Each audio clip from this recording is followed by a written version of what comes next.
আমি আমার ছেলেকে ছোটবেলা থেকে একটু একটু করে ঘরের কাজ শেখাই, কারণ এগুলো শুধু মেয়েদের দায়িত্ব নয়, এটা বোঝানোর জন্য, এটা জীবনযাপনের জন্য একটা গুরুত্বপূর্ণ দক্ষতা।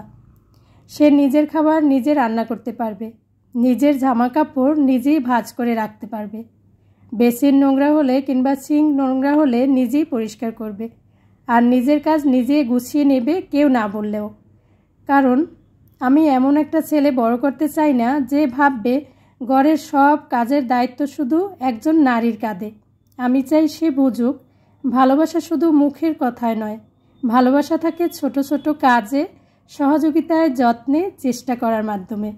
একদিন সে কারো পাশে দাঁড়াবে, না সামনে না পিছনে, আর সেই মানুষটা আমাকে ধন্যবাদ দিবে, তাকে সত্যিকারের পার্টনারশিপের মানে শেখানোর জন্য। কারণ আমি শুধু একটা ছেলে বড় করছি না, আমি কারো শান্তিও বড় করছি।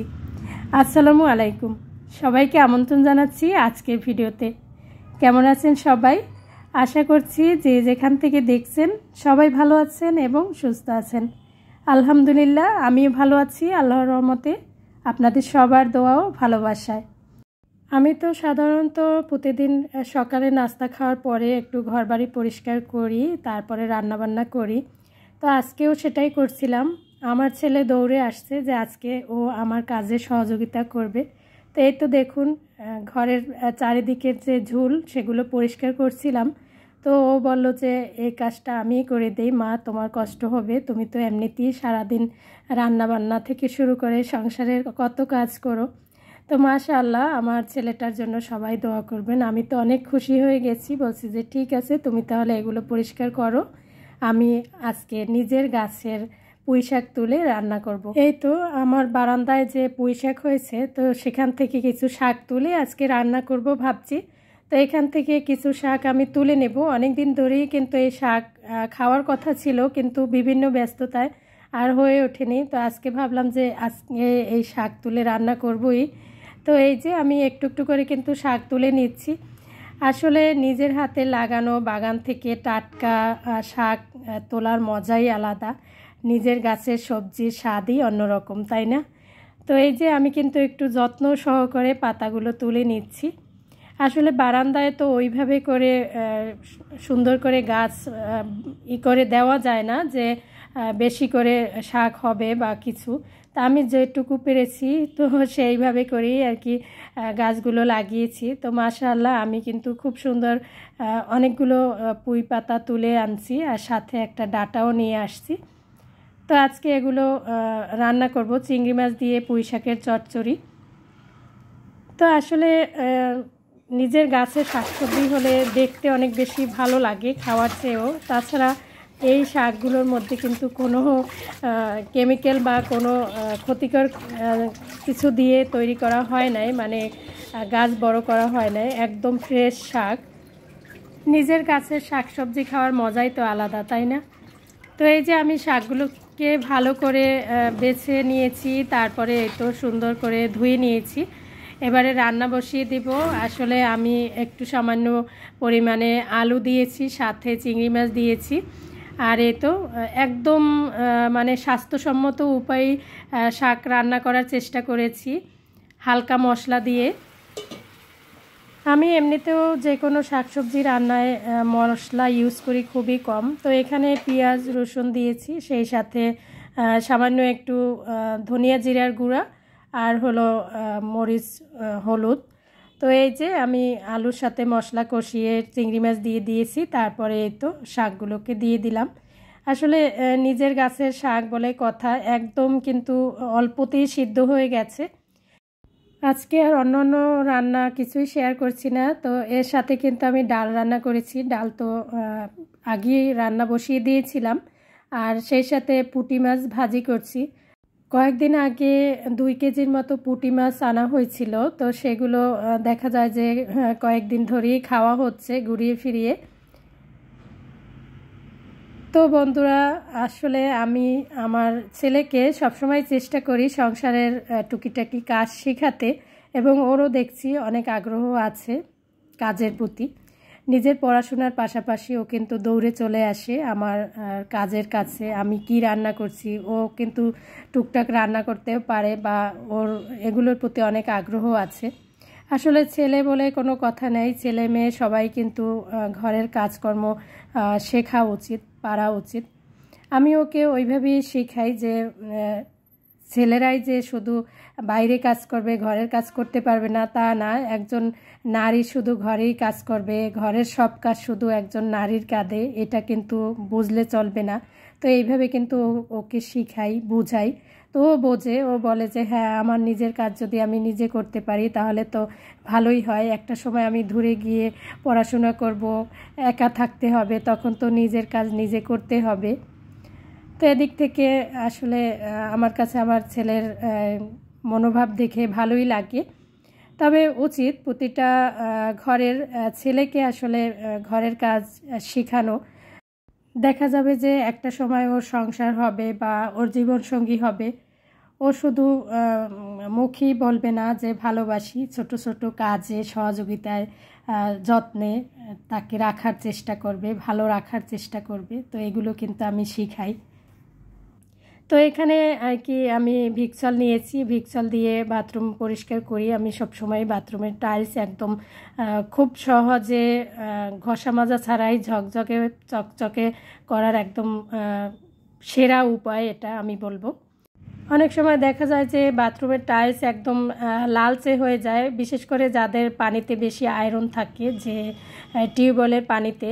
তো আমাদের এখানে পানিতে অনেক বেশি আয়রন, তো দেখা যায় যে টাইলসগুলো লালচে হয়ে যায়। তো আমি এই উপায়ে পরিষ্কার করি একদম সহজ পদ্ধতিতে।